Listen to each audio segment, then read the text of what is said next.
Today I'm sewing and sharing my first ever project from the No Me pattern line. This is ME2033. There are a few views provided for this pattern. You can sew the top with or without sleeves and add coordinating pants. I'm sewing the top with sleeves today, view B. The thing that attracted me to this pattern is of course that beautiful curved seam. I'm excited to share this pattern with you and I hope you sew it with me. You can find this pattern at your local fabric store. I've also provided a link for you below so that you could check out all the details, grab a copy, and sew it along with me. Let's get started. If you are adding interfacing to your front and back facing pieces, go ahead and apply that to the wrong side of both of those pieces. I've transferred my dart onto the wrong side of my top front piece, and now I'm ready to sew it in place. Fold your dart in half and pin through one dart leg and out the other. And then take it to your machine and sew from the outside of the dart to the point, leaving thread tails at the end so that you can tie them in knots.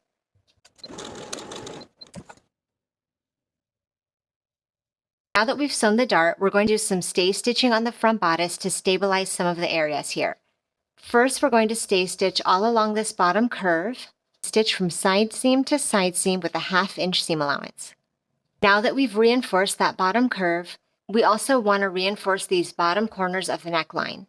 I'm going to use my seam allowance ruler to mark the lines around this corner and give myself a stitching guide.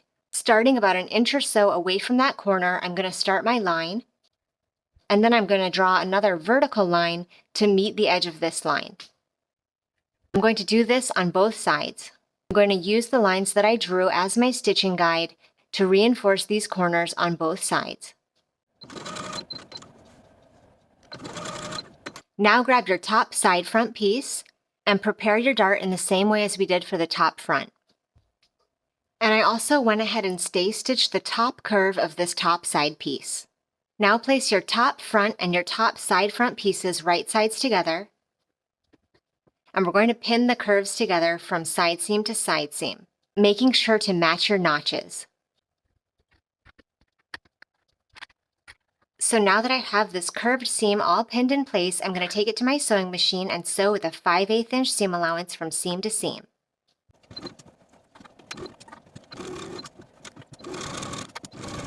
I've gone ahead and serged my seams and I've pressed the seam upward toward the top of the blouse. Stay stitch the bottom curve of your top back piece and the top curve of your top side back piece in the same way as we stay stitched the front pieces. Now you can place your top back and top side back pieces right sides together and clip along the curved lines. And then you can sew this back curved seam with a 5/8 inch seam allowance, serge your seam to finish, and press the seam upward toward the top of the bodice. Place your front and back bodice pieces right sides together and sew your side seams and shoulder seams. Sew your shoulder seams and side seams with a 5/8 inch seam allowance and serge your seams to finish.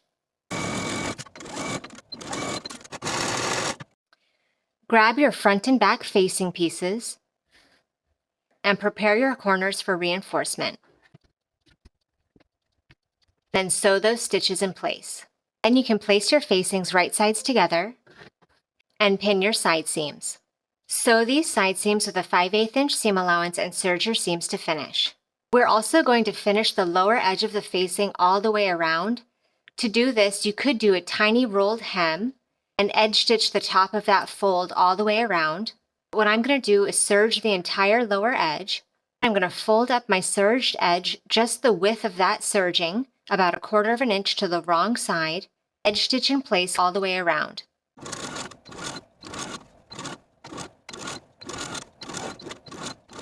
Now that the side seams are sewn and the bottom edges are finished, clip your shoulder seams, sew with a 5/8 inch seam allowance and serge your seams to finish.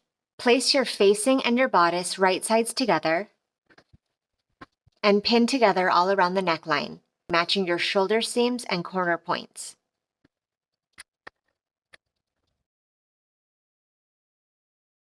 And now stitch all around the neckline with a 5/8 inch seam allowance.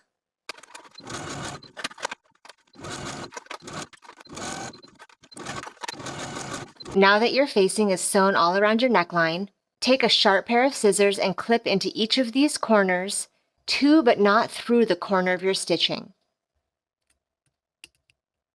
Do this for your front and back corners. To finish these seams and reduce bulk, I'm just going to trim the seams all the way around by about half with my pinking shears. Now I'm going to understitch the facing. I'm going to flip this facing upward over this seam allowance. And we're going to sew this seam allowance to the facing all the way around, about 1/8 of an inch away from the original stitching line. As you approach each of your corners, it will be difficult for your presser foot to get all the way to the corner, so just understitch as far as you can.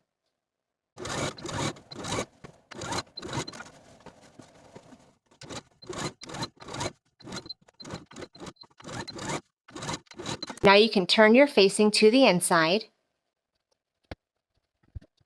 and give that neckline a really good press.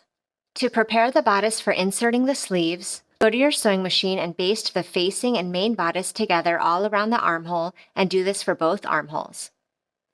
At the top of your sleeve pattern pieces, you had 3 dots. The 2 outer dots indicate where we're going to be doing our gathering stitches to ease in our sleeve. And the topmost dot indicates where you're going to match the top of your sleeve to your shoulder seam. Take both sleeves to the sewing machine, baste from outer dot to outer dot. Make sure that you leave tails of thread on both sides so that you have threads to pull for gathering. Fold your sleeve right sides together and clip the side seam. Sew your seams with a 5/8 inch seam allowance and serge your seams to finish. Place your sleeve and armhole right sides together, pin together at the underarm seam, match the notch at the top of your sleeve with your shoulder seam, match up your front and back notches as well.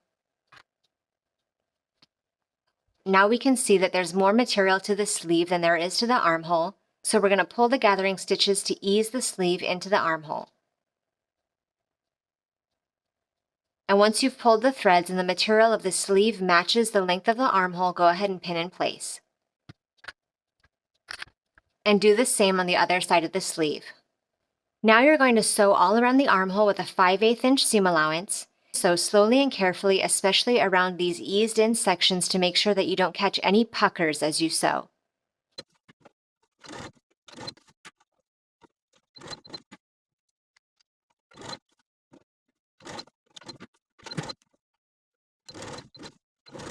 Serge your seam to finish and repeat all of these steps to apply your other sleeve to your other armhole. Now we're going to hem the bottom of the sleeves. I've taken my sleeves to the ironing board and I've pressed up the hem to the wrong side by 5/8 of an inch. Now I'm going to take the raw edge and fold it to the crease and then on the crease and pin in place all the way around.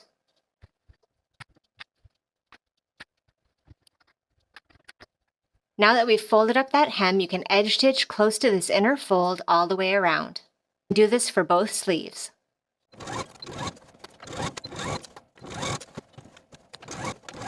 And the very last step is to hem the bottom of the blouse. Because I don't want to lose much length here, I'm choosing to just do a small rolled hem. So I'm going to fold the raw edge of the fabric up 1/4 of an inch and roll that 1/4 of an inch over on itself, and then edge stitch close to this upper fold all the way around the bottom of the blouse.